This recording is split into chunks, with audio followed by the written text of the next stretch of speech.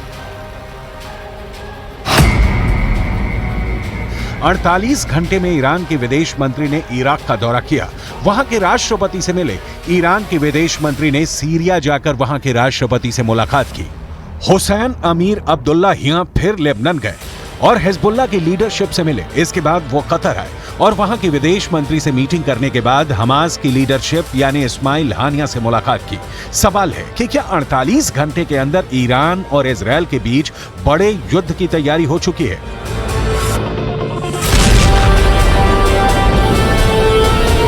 Israel ने भी Lebanon border पर हमले का वीडियो जारी करके बताया है कि वो हिजबुल्ला को छोड़ेगा नहीं।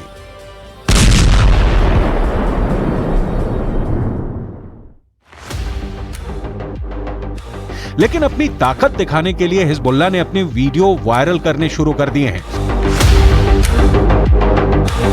हिजबुल्ला के इस वीडियो में बताया जा रहा है कि वो इजरायल पर हमले के लिए तैयार है।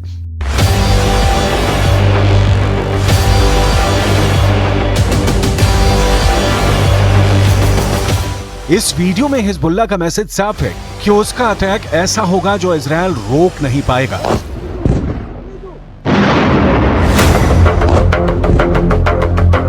इस वीडियो में हिजबुल्ला का मिलिशिया कमांडो ऑपरेशन की तरफ इशारा कर रहा है। इस वीडियो में हिजबुल्ला बता रहा है कि उसके कमांडो मोटरसाइकिल पर आएंगे और इजरायल की सेना भागती हुई नजर आएगी। हिजबुल्ला ने बहुत साफ शब्दों में कह दिया है कि वो इजरायल पर हमला कर देगा।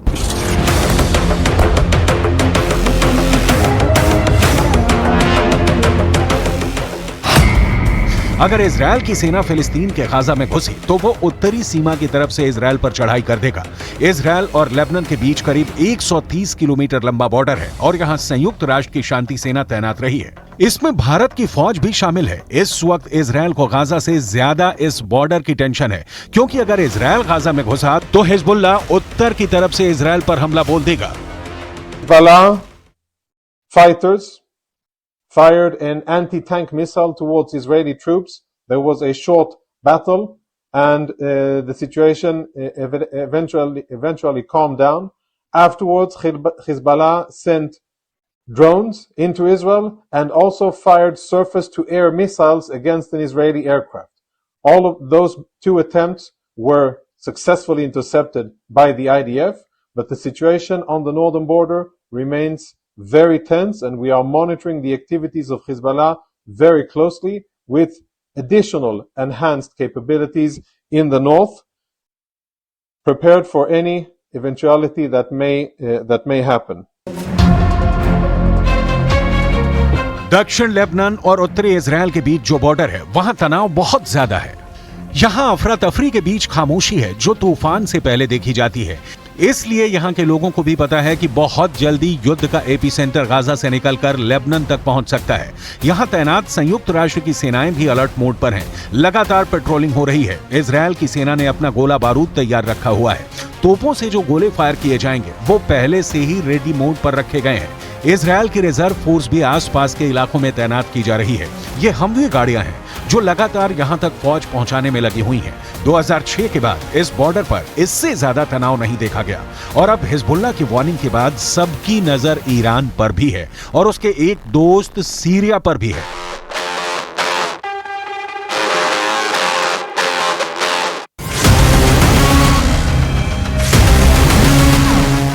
इजराइल के गोलान की पहाड़ियों पर भी टैंक पहुंचा दिए गए हैं। ये जगह सीरिया का हिस्सा था, लेकिन 1967 में युद्ध के बाद इजराइल ने सीरिया के इस हिस्से को अपने में मिला लिया और तभी से यह इलाका इजराइल के कंट्रोल में है। देखा जाए तो इस वक्त पूरे पश्चिम एशिया में युद्ध की चिंगारी पहुंच चुकी है।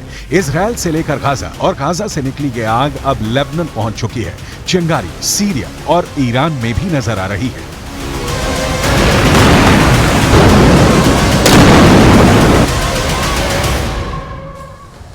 इस वक्त